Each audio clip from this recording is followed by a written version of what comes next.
araw mga kasama. Gagawa tayo ng ano. Nakita ko sa inyo yung ginawa kong kitchen waste na mga balat ng ano. Yan ang idinidilig natin sa halaman. Ngayon, nagkakaroon siya ng ibang amoy kaya gumawa tayo ng probiotic, di ba kahapon?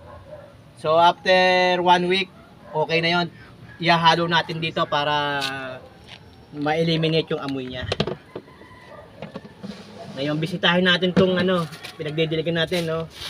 Maganda na, oh. Diyan natin ginagamit yan, yung mga kitchen waste na yan.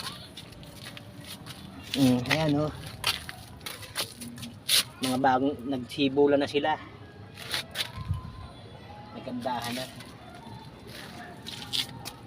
Umayos ang mga tubo nila, oh, na yumabong. Nilagyan na rin natin sila ng ano, kaya nahirapan na rin akong yumuko kasi mababa itong ano natin, itong balag.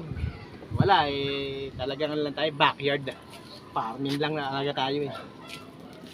Ito nga pala yung mga pinitas nating bunga ng okra.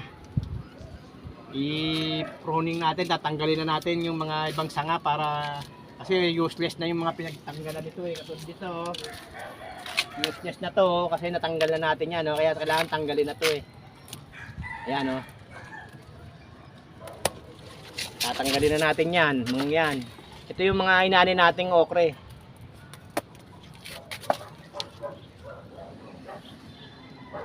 Para tumubuli siya. Tataas lang siya ng taas, tumubuli siya. So, paano mga kasama, hanggang sa muli. Thank you for watching. Bye bye.